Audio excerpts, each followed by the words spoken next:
I'm Charlotte, and this is Chatting with Charlotte. Today I want to have a conversation about putting your thoughts on paper in the form of a letter.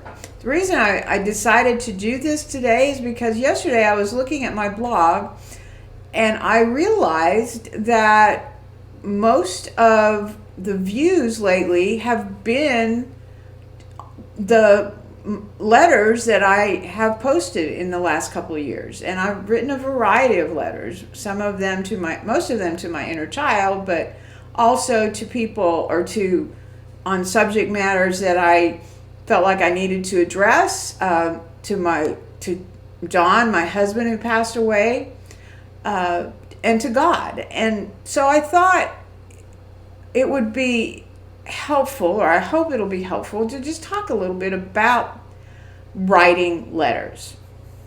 It used to be, when I was a kid, before internet, letters were the way you communicated with people, and it was very exciting to go to the mailbox and have a letter from a friend. I had a pen pal in Australia, I had a pen pal in France, I had a pen pal in New York City. My mom had a pen pal in England, or actually I think it was Scotland. And it was really a fun thing to do. It was fun to get the mail. When we moved from Utah to New Mexico, my mom really cherished getting letters from her family. And even amid all the things that were happening in my family, that was something that brought her a little bit of joy, is being able to stay connected. And so connections are very important.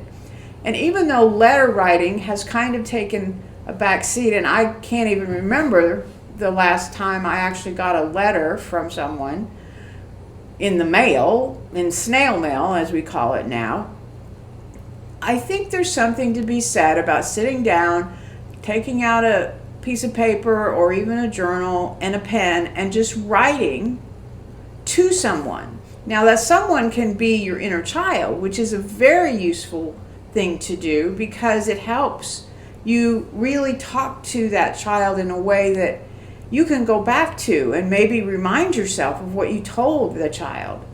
You can write a letter to a loved one who has passed away. I've done that.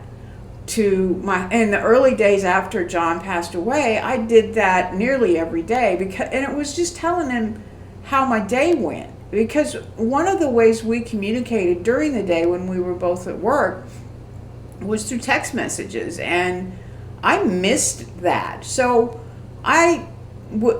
shortly after his death, I did a lot of really short letters to him, which looked like text messages, but it helped me through that season. And I think writing is something that's very important in our lives because it engages several of the senses. It engages our mind because we have to think about what we're going to write. It engages our eyes and obviously our hands because we're writing.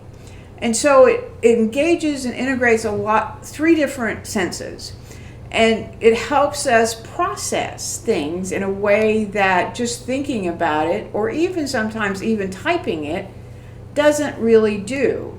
Because there's something about putting a pen to paper that really helps solidify all of those things.